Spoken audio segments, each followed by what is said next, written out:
ইরানকে পরমাণু অস্ত্র বানাতে দেবে না আমেরিকা, হুঙ্কার ট্রাম্পের। মার্কিন আলোচনার প্রস্তাব কেন নাকচ করল ইরান? গাজা দখলে মার্কিন পরিকল্পনা ঠেকাতে একজোট ৫৭ মুসলিম দেশ, তারা কি পারবে আমেরিকাকে ঠেকাতে? শত্রু আমেরিকাকে দূরে ঠেলে আরেক শত্রু ভারতের দিকে বন্ধুত্বের হাত বাড়িয়েছে চীন, কেন এই কৌশল নিল বেইজিং?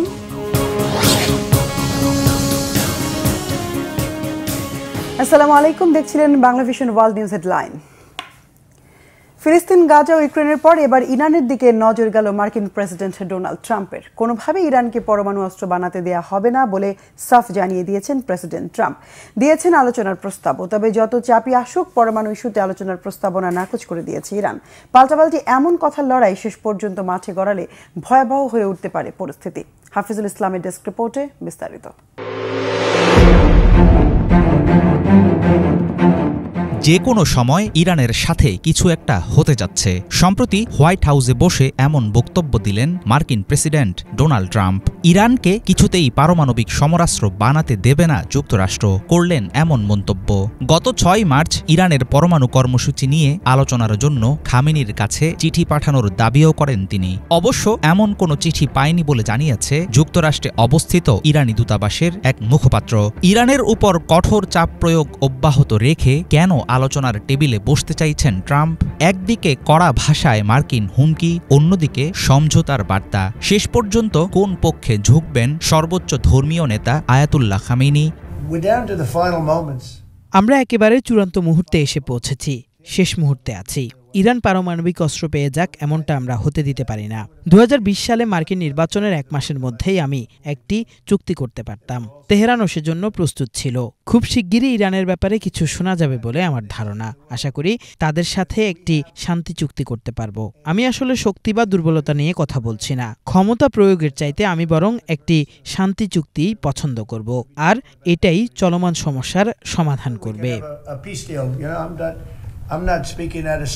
দ্বিতীয় মেয়াদে যুক্তরাষ্ট্রের ক্ষমতায় এসে ইরানকে রীতিমতো কোণঠাসা করার পায়তারা করছেন ডোনাল্ড ট্রাম্প। চারদিক থেকে চেপে ধরেও তেহরানকে বশে আনতে ব্যর্থ হয়ে এখন তিনি কষছেন নতুন পায়তারা। কিন্তু পরমাণু কর্মসূচি থেকে পিছু হটার বদলে স্পষ্ট ভাষায় ইরানের শীর্ষ নেতারা বারবার বলে আসছেন ইরান কখনো আত্মসমর্পণ করবে না। যুদ্ধের ময়দান নয়, ইরান যুক্তরাষ্ট্রের মধ্যকার ক্রমবর্ধমান উত্তেজনার সমাধান খুঁজতে হবে কূটনীতির টেবিলে। সম্প্রতি এমন মন্তব্য করেছেন কাতারের প্রধানমন্ত্রী। মধ্যপ্রাচ্যে কিছু ঘটলে মার্কিন স্বার্থও নিরাপদ থাকবে না। আরব নেতার কণ্ঠে শোনা গেল সাবধানী সুর। কোন দেশ আক্রমণের শিকার হয়ে চুপ থাকবে এমনটা কি আমরা আশা করতে পারি?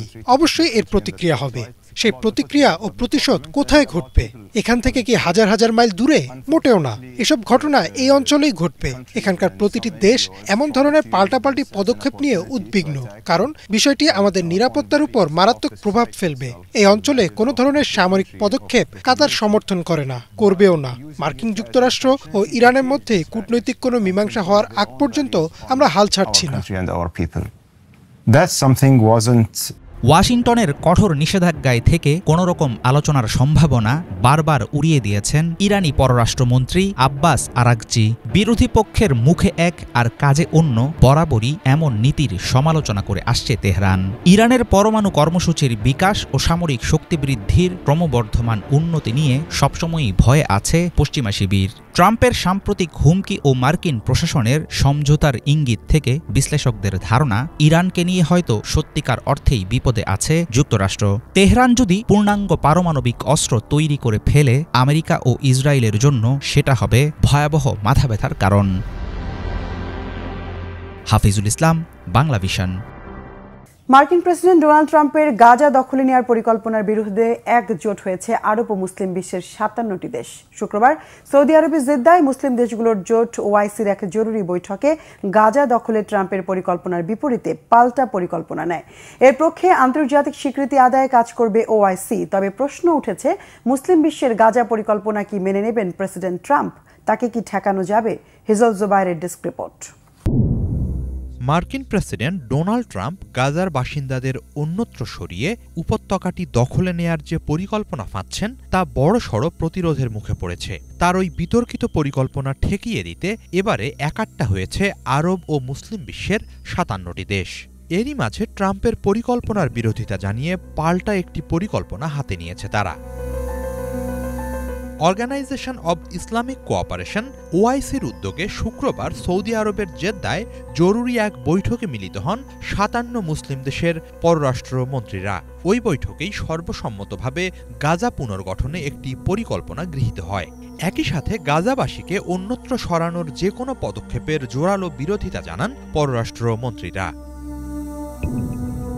ওআইসির সেক্রেটারি জেনারেল হুসেইন ইব্রাহিম জানিয়েছেন, ফিলিস্তিনবাসী নিজ ভূমিতেই অবস্থান করবে, কোনোভাবেই তাদের সরানো যাবে না। এ ব্যাপারে ওআইসি দৃঢ় প্রতিজ্ঞ।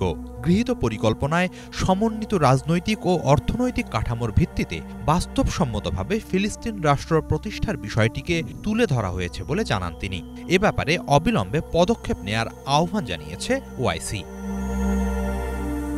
কর্তৃপক্ষ জানিয়েছে, মূলত গাজা পুনর্গঠন ও ফিলিস্তিন রাষ্ট্র প্রতিষ্ঠা বিষয়ে সিরিয়ার প্রস্তাবিত একটি পরিকল্পনার ভিত্তিতে ওআইসির পরিকল্পনাটি সাজানো হয়েছে। এর আগে ৪ মার্চ কায়রোতে আরব লীগের সম্মেলনেও সিরিয়ার ওই প্রস্তাবটি গৃহীত হয়। সিরিয়ার পররাষ্ট্রমন্ত্রী বদর আবদেলাতি বলেন, ওআইসির ৫৭টি দেশ গাজা পুনর্গঠন ও ফিলিস্তিন প্রতিষ্ঠার প্রশ্নে একটি পরিকল্পনার ব্যাপারে একমত হয়েছে। এটি খুবই ইতিবাচক একটি পদক্ষেপ। সিরিয়ার প্রস্তাবিত পরিকল্পনাটি শুরুতে আরব ইসলামিক পরিকল্পনায় রূপান্তরিত হয়। পরের পদক্ষেপ হল এটিকে আন্তর্জাতিক পরিকল্পনায় রূপ দেয়া। আবদেলাতি আরও বলেন, গাজা ও ফিলিস্তিনের একটি ক্রান্তিকাল চলছে। এই বাস্তবতায় যুক্তরাষ্ট্রের পরিকল্পনা ঠেকাতে মুসলিম বিশ্বের যতটা সম্ভব একজোট হওয়া জরুরি। ওআইসির পরিকল্পনায় বলা হয়েছে, যুদ্ধ পরবর্তী গাজা পুনর্গঠনকালেও উপত্যকার বাসিন্দারা সেখানেই অবস্থান করবেন। যুদ্ধের পর একটি ন্যাশনাল প্যালেস্টিনিয়ান কমিটি ৬ মাসের জন্য গাজার শাসনভার গ্রহণ করবে। এছাড়া উপত্যকার নিরাপত্তা নিশ্চিতে আন্তর্জাতিক শান্তিরক্ষী বাহিনী মোতায়েনের কথাও বলা হয়েছে। তবে পরিকল্পনায় হামাসের বিষয়ে সুনির্দিষ্টভাবে কিছু বলা হয়নি। সশস্ত্র গোষ্ঠীগুলোর সাথে রাজনৈতিক আলোচনার মাধ্যমে সমাধানের কথা বলা হয়েছে। এদিকে মুসলিম দেশগুলোর নতুন এই পরিকল্পনার ব্যাপারে মিশ্র প্রতিক্রিয়া জানাচ্ছে মার্কিন প্রশাসন। দেশটির স্টেট ডিপার্টমেন্ট বলছে, আরব ও ইসলামিক দেশগুলোর প্রস্তাবিত গাজা পরিকল্পনা প্রত্যাশা মাফিক হয়নি। তবে ট্রাম্পের মধ্যপ্রাচ্য বিষয়ক বিশেষ দূত স্টিভ উইটকফ জানিয়েছেন, পরিকল্পনাটিতে গ্রহণযোগ্যতা পাওয়ার মতো বেশ কিছু বিষয় আছে। এসব নিয়ে আরও আলোচনা প্রয়োজন। এটিকে ইতিবাচক এক পদক্ষেপ বলে উল্লেখ করেছেন তিনি। হিজল জোবায়ের, বাংলা ভিশন। মার্কিন প্রেসিডেন্ট ডোনাল্ড ট্রাম্প দ্বিতীয় মেয়াদে ক্ষমতা গ্রহণের পর থেকে শুল্ক আরোপের মাধ্যমে চীনের বিরুদ্ধে কঠোর নীতি গ্রহণ করছে। এতেই চীন যুক্তরাষ্ট্রের সম্পর্কে তিক্ততা বাড়ছে, উল্টো ভারতকে কাছে টানছে চীন। চীনের পররাষ্ট্রমন্ত্রী ওয়াং ই ভারতকে বিরোধিতা বন্ধ করে পারস্পরিক সহযোগিতা ও সমর্থন বাড়াতে এগিয়ে আসার আহ্বান জানিয়েছেন। বিশ্লেষকরা বলছেন, প্রতিদ্বন্দ্বী ভারতকে কাছে টেনে আন্তর্জাতিক রাজনীতিতে নয়া কৌশল নিয়েছে চীন। শহীদ আরাফাতের ডেস্ক রিপোর্ট। ডোনাল্ড ট্রাম্পের শুল্ক আরোপের ঘটনাকে কেন্দ্র করে যুক্তরাষ্ট্র ও চীনের মধ্যে যখন নতুন করে দূরত্ব বাড়ছে, তখন আরেক প্রতিদ্বন্দ্বী ভারতের প্রতি দৃষ্টি পরিবর্তন করে কাছে টানছে চীন। তবে কি চীন ভারতের বহু বছরের সীমান্ত সংঘাতের অবসান ঘটছে? প্রতিবেশী দেশের সাথে বন্ধুত্ব বাড়িয়ে যুক্তরাষ্ট্রকে মোকাবেলা করার নতুন কৌশল নিচ্ছে চীন। চীনের পররাষ্ট্রমন্ত্রী ওয়াং ই ভারতের প্রতি ভ্রাতৃত্বের যে হাত বাড়িয়েছেন তা কিন্তু সেই ইঙ্গিতই দিচ্ছে। দিল্লিকে সীমান্ত সংক্রান্ত সব ধরনের পুরনো শত্রুতা মিটিয়ে কৌশলগত অংশীদার করতে মরিয়া চীন। দেশটির পররাষ্ট্রমন্ত্রীর বক্তব্যে তাই প্রতিফলিত হচ্ছে। চীন এবং ভারত দুই বৃহৎ প্রতিবেশী। চীন সবসময় বিশ্বাস করে দুটি রাষ্ট্রের সম্পর্ক এমন হওয়া উচিত যাতে একে অন্যের সাফল্যে অবদান রাখতে পারে। আমাদের অন্যতম লক্ষ্য হওয়া উচিত অর্থনৈতিক এবং জাতীয় উন্নয়নে কাজ করা। আমরা একে অপরের প্রতিদ্বন্দ্বিতা না করে পারস্পরিক সহযোগিতা ও সমর্থনের মাধ্যমে এগিয়ে যেতে পারি। এটি দুটি দেশের মানুষের কল্যাণে প্রধান লক্ষ্য হতে পারে। চীনের পররাষ্ট্রমন্ত্রী মনে করেন, দ্বিপাক্ষিক সম্পর্ক উন্নয়নে কখনোই সীমান্ত বড় সমস্যা হতে পারে না। কিছু বিষয়ে মতপার্থক্য থাকতেই পারে, সেটিকে সামগ্রিক সম্পর্কের উপর প্রভাব ফেলতে দেওয়া উচিত না। আমরা প্রাচীন দুই সভ্যতার দেশ। সীমান্ত অঞ্চলে শান্তি ও স্থিতিশীলতা বজায় রাখতে আমাদের মধ্যে পর্যাপ্ত সক্ষমতা রয়েছে। আমরা সীমান্ত সমস্যা কাটিয়ে উঠতে একটি ন্যায্য ও যুক্তিসঙ্গত সমাধানের পথ বের করতে পারি। আমি মনে করি দ্বিপাক্ষিক সম্পর্ককে কখনোই সীমান্ত সমস্যা দিয়ে বিবেচনা করা উচিত না। ভারতকে কৌশলগত অংশীদার হিসেবে দেখতে চায় চীন। পররাষ্ট্রমন্ত্রীর বক্তব্যে বিষয়টি স্পষ্ট হয়েছে। তবে চীনের এই আহ্বানের পর ভারতের পক্ষ থেকে আনুষ্ঠানিক কোনো প্রতিক্রিয়া আসেনি। বিশ্লেষকরা বলছেন, সীমান্ত সমস্যা কাটিয়ে উঠতে পারলে দুই দেশের মধ্যে বন্ধুত্বের এটি অন্যতম উদ্যোগ হতে পারে। Shahid Arafat, Bangla Vision, news desk. দাদিকে সাথে নিয়ে মায়ের হত্যার বিচার ও নারীদের বিরুদ্ধে সহিংসতা বন্ধের দাবিতে প্রতিবাদ করছেন মেক্সিকোর এক তরুণী। সম্প্রতি সে মেক্সিকো সিটির ফিউচারামা কালচারাল সেন্টারে একটি প্রদর্শনী আয়োজন করেন। সেখানে মায়ের স্মৃতি সংবলিত বিভিন্ন বস্তু প্রদর্শন করে সে নারীদের প্রতি সহিংসতা বন্ধ ও মায়ের হত্যার ন্যায় বিচারের দাবি জানান। এদিকে জাতিসংঘের এক অনুষ্ঠানে নারী অধিকার আক্রমণের মুখে রয়েছে বলে মন্তব্য করেছেন জাতিসংঘের মহাসচিব অ্যান্তোনিও গুতেরেস। বিস্তারিত ডেস্ক রিপোর্টে। জেড গার্সিয়া যখন 1 বছর বয়সী তখন তার মা লিলিয়া আলেহান্দ্রা গার্সিয়াকে হত্যা করা হয়। 1990 ও 2000 সালের শুরুর দিকে মেক্সিকোর সিউদাদ হুয়ারেজ নামক সীমান্ত শহরে 17 বছর বয়সে লিলিয়া আলেহান্দ্রা গার্সিয়া খুন হন। এই শহরটি নারীদের হত্যার জন্য অনেকদিন ধরেই ভয়ানকভাবে পরিচিত। জেড গার্সিয়ার এখন 24 বছর বয়স। সম্প্রতি সে তার মায়ের স্মৃতির সাথে সম্পর্কিত নানা জিনিস একত্রিত করছে। মায়ের বন্ধু ও শিক্ষকদের সাথে আলাপ করে তার ছবি ও ব্যক্তিগত বিভিন্ন আইটেম সংগ্রহ করছে। মায়ের এসব জিনিসপত্র দিয়ে মেক্সিকো সিটির ফিউচারামা কালচারাল সেন্টারে একটি প্রদর্শনীর আয়োজন করে গার্সিয়া। রয়টার্সকে গার্সিয়া বলেন, তার মা মারা যাওয়ার আগে তিনি কেমন ছিলেন, তিনি কি চেয়েছিলেন, তার লক্ষ্য কি ছিল এবং তার পরিকল্পনা কি ছিল, এসব জানার আগ্রহ থেকেই এই প্রকল্পটি শুরু হয়েছে। গার্সিয়া বলেন, নারীদের উপর সহিংসতা বন্ধের দাবিতে সে তার দাদির সাথে মেক্সিকো জুড়ে প্রতিবাদ এবং ধর্মঘটে অংশগ্রহণ করে বড় হয়েছেন। মেক্সিকোতে তার মা এবং হত্যার শিকার অন্যান্য নারীদের জন্য ন্যায়ের দাবি তুলতে গিয়ে তাকে যে যন্ত্রণার সম্মুখীন হতে হয়েছে তা বর্ণনা করতে গিয়ে গার্সিয়া জানায়, সে কখনও তার কিশোর বয়স উপভোগ করার সুযোগ পাননি। এই বছর পরিবারটি কস্টারিকার আন্তঃ আমেরিকান মানবাধিকার আদালতে মেক্সিকো সরকারের বিরুদ্ধে লিলিয়ার হত্যার তদন্তে অবহেলা ও অদক্ষতার অভিযোগে একটি মামলা দায়ের করবে। আন্তঃ আমেরিকান মানবাধিকার কমিশনের একটি প্রতিবেদনে বলা হয়েছে, মেক্সিকো সরকার ব্যক্তি স্বাধীনতা, শিশুদের অধিকার ও সমতার অধিকার লঙ্ঘনের জন্য দায়ী। তারা অত্যাচার ও যৌন সহিংসতা রোধে কার্যকর পদক্ষেপ গ্রহণে ব্যর্থ হয়েছে। জাতিসংঘের তথ্য অনুযায়ী মেক্সিকোতে প্রতিদিন প্রায় 9 থেকে 10 জন নারী হত্যার শিকার হন। এদিকে গত শুক্রবার জাতিসংঘের এক অনুষ্ঠানে নারী অধিকার আক্রমণের মুখে এবং তা প্রতিরোধ করা উচিত বলে মন্তব্য করেছেন জাতিসংঘের মহাসচিব অ্যান্তোনিও গুতেরেস। তিনি সতর্ক করে বলেন, বিশ্বকে এভাবে অগ্রগতির বিপরীত দিকে ঠেলে দিতে দেওয়া যাবে না। আন্তর্জাতিক নারী দিবসের প্রাক্কালে গুতেরেস আরও মন্তব্য করেন, নারীদের বিরুদ্ধে শতাব্দী জুড়ে চলা বৈষম্য এখন নতুন ধরনের হুমকির মাধ্যমে আরও তীব্র হচ্ছে। গুতেরেস বলেন, ডিজিটাল টুলস অনেক সম্ভাবনা নিয়ে আসলেও তা প্রায়ই নারীদের কণ্ঠস্বর স্তব্ধ করে দেয়, পক্ষপাতিত্ব বাড়ায় ও হয়রানির দিকে নিয়ে যায়। নারীদের শরীর রাজনৈতিক যুদ্ধক্ষেত্রে পরিণত হয়েছে। অনলাইন সহিংসতা বাস্তব জীবনের সহিংসতার সাথে ক্রমাগত বৃদ্ধি পাচ্ছে। সমান অধিকার প্রতিষ্ঠিত করার পরিবর্তে তারা উগ্রতা ও নারী বিদ্বেষের আধিক্য দেখছেন। তিনি বিশ্ববাসীকে পাল্টা লড়াইয়ের আহ্বান জানিয়ে বলেন, লিঙ্গ সমতা শুধুমাত্র ন্যায় বিচারের প্রশ্ন নয়। তারা কখনই এমন একটি পৃথিবী মেনে নেবেন না যেখানে নারীরা ভয়ে জীবন কাটায়, যেখানে নারীদের নিরাপত্তা অধিকার না হয়ে বরং একটি বিশেষ সুবিধা হিসেবে বিবেচিত হয়। গুতেরেসের বক্তব্য অনুসরণ করে জাতিসংঘের নারী সংস্থার নির্বাহী পরিচালক সীমা বাহস বলেন, এই বছরের মতো লিঙ্গ সমতার আহ্বান কখনো এত জরুরি ছিল না। তাদের পথের বাধাও এত স্পষ্ট ছিল না, তবে তাদের সংকল্প আগের চেয়ে আরও দৃঢ় ও অটল। অনুষ্ঠানে উপস্থিত ছিলেন বিশ্ব চ্যাম্পিয়ন জিমনেস্ট ও অ্যালি রাইসম্যান তার বক্তব্যে বলেন, বছরের এই দিনে সকল নারীদের উপর সহিংসতা সম্পূর্ণভাবে নির্মূল করতে তাদের কাজ করতে হবে। আন্তর্জাতিক নারী দিবস নারীদের অর্জন উদযাপন ও তাদের অধিকারের উন্নতি সাধনের জন্য নিবেদিত একটি দিন। এটি 20 শতকের প্রথম দিকে মার্কিন যুক্তরাষ্ট্রের সমাজতান্ত্রিক ও শ্রমিক আন্দোলন থেকে উদ্ভূত হয়, বিশেষ করে যখন নারীরা উন্নত কর্মপরিস্থিতি ও ভোট দেওয়ার অধিকার অর্জনের জন্য সংগ্রাম করছিলেন। ইফাত জাহান, বাংলা ভিশন। জার্মানির প্রধান বিমানবন্দরে 24 ঘণ্টার ধর্মঘটের ফলে বিপাকে পড়েছেন প্রায় 5,10,000 যাত্রী। কর্মীদের বেতন ভাতা বৃদ্ধির দাবিতে বিমানবন্দর কর্মকর্তা ও কর্মীদের ট্রেড ইউনিয়ন ভেরবি গেল সোমবার এই ধর্মঘটের ডাক দিয়েছিল।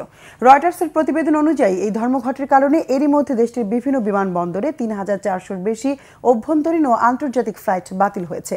বার্লিন, ফ্রাঙ্কফুর্ট, মুনিখ, স্টুটগার্ট, কোলন, বোন, ডুসেলডর্ফ, ডর্টমুন্ড, হ্যাভনার, ব্রেমেন ও হামবুর্গ সহ সব প্রধান বিমানবন্দর কার্যত অচল হয়ে পড়েছে। ফলে যাত্রীরা ব্যাপক দুর্ভোগে পড়েন এবং অনেকেই বিকল্প ব্যবস্থা খুঁজতে বাধ্য হন।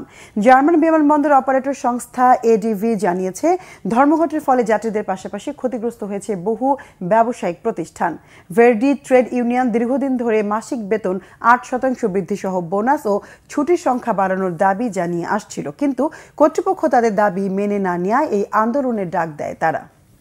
রমজান শুধু একটি নির্দিষ্ট সময় পানাহার থেকে বিরত থাকার মাস নয়। পবিত্র এই মাসকে কেন্দ্র করে বিশ্বের দেশে দেশে গড়ে উঠেছে বৈচিত্র্যময় আয়োজন। কোথাও সাহরির আগে কামান দাগানো, কোথাও ইফতারে ঐতিহ্যবাহী খাবারের সমারোহ, আর কোথাও রাতভর মসজিদে ইবাদতে মশগুল থাকার অপূর্ব দৃশ্য। প্রতিটি অঞ্চলে রমজান পালন আলাদা আলাদা গল্প বলে। এ নিয়ে ধারাবাহিক আয়োজন দেশে দেশে রমজান। এবারের পর্বে মরক্কো নিয়ে বিস্তারিত জানাচ্ছেন হাফিজুল ইসলাম। উত্তর আফ্রিকার সাগর পারের মুসলিম দেশ মরক্কো। বিখ্যাত পর্যটক ইবনে বতুতার জন্ম এখানেই। প্রায় শতভাগ মুসলমানের এই দেশে পবিত্র মাহে রমজান পালিত হয় ধর্মীয় ভাবগাম্ভীর্য আর ঐতিহ্যের মিশেলে। দুই সাগরের দেশ হিসাবে পরিচিত মরক্কোতে ইফতারকে বলা হয় ইফতার। দস্তরখানে থাকে দুধ, নানা রকম ফলের রস আর মিষ্টি জাতীয় নানা পদ। সাথে খাওয়া হয় বাদামের ঘন পুরভর্তি মেজদুল খেজুর। মধু দিয়ে তৈরি পাউরুটি, ক্রাচেল বা সুজি দিয়ে তৈরি নোনতা, ঝুরি রুটি, হারসা মরক্কান ইফতারের নিয়মিত আইটেম।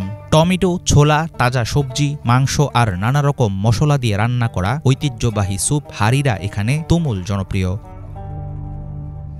খুবজ চেহমা, বাদাম ও সিডস দিয়ে বানানো সেল্লৌ, মরক্কান বারবিকিউ কাবাব, মিসাম্মেন, ভাগরির নামক প্যানকেক সহ নানা রকম মুখরোচক খাবারের দেখা মেলে মরক্কান টেবিলে। তারাবির নামাজের পর পরিবেশন করা হয় ভাজা শাকসবজি, ছোলা ও বাদাম দিয়ে তৈরি খাবার কুসকুস। সাথে কখনো থাকে মাংস, মাছ, শাকসবজি, সুগন্ধি মশলা, শুকনো ফল এবং বাদাম দিয়ে রান্না করা তাজিনের মতো ভারী খাবার। রমজানের আরেকটি জনপ্রিয় আইটেম চেবাকিয়া। দেখতে অনেকটা গোলাপের মতো। তেলে ভাজা খাবারটিতে দেয়া হয় মধু ও তিল। 3 কোনা আকারের ব্রিওয়াত মরক্কানদের আরেক প্রিয় খাবার। রমজানের শুক্রবারগুলোতে পারিবারিক বাসভবনে একসাথে সবাই ইফতার করেন। লাইলাতুল কদরে আয়োজন করা হয় ঘোড়ার প্যারেড। জিব্রাল্টার প্রণালীর ওপারে অবস্থিত ভেজটুপি ও কাসাব্লাঙ্কার দেশ মরক্কো। প্রকৃতি ও ইতিহাসের অবারিত দানে ধন্য দেশটির আছে স্বর্ণোজ্জ্বল ইতিহাস। সময়ের সাথে অনেক কিছু বদলে গেলেও পবিত্র মাহে রমজান এখানে পালিত হয় তার নিজস্ব মহিমায়। হাফিজুল ইসলাম, বাংলা ভিশন। পার্শ্ববর্তী দেশ ভারতের ভোপালে দাঁড়িয়ে আছে এক অপূর্ব স্থাপত্য নিদর্শন, যা ইসলামী ঐতিহ্য ও সংস্কৃতির এক মহিমান্বিত প্রতীক, তাজুল মসজিদ। ভারতের অন্যতম বৃহত্তম এই মসজিদ শুধু প্রার্থনার স্থান নয়, এটি বহন করে ঐতিহাসিক, ধর্মীয় এবং স্থাপত্য শৈলীর এক অনন্য সৌন্দর্য। 19 শতকে নবাব শাহজাহান বেগমের উদ্যোগে নির্মিত হলেও এর কাজ শেষ হয় 1970-এর দশকে। পবিত্র রমজানের বিশেষ আয়োজন দেশে দেশে মসজিদের আজকের পর্বে থাকছে ভোপালের তাজুল মসজিদ। তাজ উল মসজিদ ভারতের ভোপালে অবস্থিত ইসলামিক স্থাপত্য এবং সংস্কৃতির ঐতিহ্যের একটি মহিমান্বিত প্রমাণ। তাজুল মসজিদকে বাংলায় অনুবাদ করলে দাঁড়ায় মসজিদের মুকুট। এই বিশাল ভবনটি শুধুমাত্র নামাজের স্থানই নয়, বরং ধর্মীয়, ঐতিহাসিক তাৎপর্য এবং স্থাপত্যের জাঁকজমকেরও প্রতীক। 19 শতকের শেষের দিকে ভোপালের নবাব শাহজাহান বেগমের শাসনামলে নির্মিত তাজুল মসজিদ এশিয়ার বৃহত্তম মসজিদগুলির মধ্যে একটি। যদিও এর নির্মাণ বাধাগ্রস্ত হয়েছিল এবং পরে 70-এর দশকে এর নির্মাণ কাজ শেষ হয়েছিল। তাজুল মসজিদের কাছে আসার সাথে সাথে সুউচ্চ মিনার এবং সুন্দর নকশা করা গম্বুজ নজর কাড়বে আপনার। মার্বেলের গম্বুজগুলি মুঘল যুগকে স্মরণ করিয়ে দেয়। সূক্ষ্ম কারুকার্য, ফুলের মোটিফ এবং দেয়াল ও ছাদকে অলঙ্কৃত করা হয়েছে পবিত্র কোরআনের শিলালিপি দিয়ে। ভেতরে প্রবেশ করলেই দেখা যাবে মার্জিত খিলান এবং স্তম্ভ দ্বারা সজ্জিত একটি সুবিশাল নামাজ ঘর, যা এক অপরূপ শান্তির অনুভূতি জাগায়। খিলানযুক্ত করিডোর দ্বারা বেষ্টিত কেন্দ্রীয় প্রাঙ্গণটিতে নামাজ পড়তে আসা মুসল্লিদের যথেষ্ট জায়গা দিতে পারে। মসজিদের সবচেয়ে আকর্ষণীয় বৈশিষ্ট্যগুলির মধ্যে একটি হলো এর কেন্দ্রীয় গম্বুজ, যা 18 মিটারেরও বেশি ব্যাস দ্বারা বিস্তৃত এবং চমৎকার মার্বেল খোদাই এবং জ্যামিতিক নকশা দ্বারা সজ্জিত। দিনের বেলায় সূর্যের আলো যখন কাচের দেয়াল ভেদ করে ভেতরে প্রবেশ করে তখন এক অন্যরকম আলো আঁধারির আবহ সৃষ্টি করে। তাজুল মসজিদের স্থাপত্য মহিমার বাইরেও ভোপালের মানুষের জন্য গভীর সাংস্কৃতিক ও ঐতিহাসিক তাৎপর্য বহন করে। এটি ইসলামিক শিক্ষা এবং আধ্যাত্মিক জ্ঞানার্জনের কেন্দ্র হিসেবেও কাজ করে। বিভিন্ন ধর্মীয় অনুষ্ঠান ও শিক্ষামূলক অনুষ্ঠান এর আশেপাশের মানুষের মধ্যে ঐক্য ও সংহতি বৃদ্ধি করে। তাজুল মসজিদ পরিদর্শন কেবল স্থাপত্য অন্বেষণের যাত্রা নয়, বরং ইসলামী সংস্কৃতি ও ঐতিহ্যে সমৃদ্ধ ইতিহাসে নিজেকে নিমজ্জিত করারও একটি সুযোগ। এর বিস্ময়কর স্থাপত্য দ্বারা আকৃষ্ট হোক বা এর নির্মল পরিবেশে সান্ত্বনার খোঁজে হোক, তাজুল মসজিদ ভোপালের হৃদয়ে ভক্তি, সহনশীলতা এবং সাংস্কৃতিক গর্বের চিরন্তন প্রতীক হিসেবে দাঁড়িয়ে আছে। ইমরান মাহমুদ, বাংলা ভিশন। দর্শক, এই ছিল আজকের মতো, সাথে থাকায় ধন্যবাদ।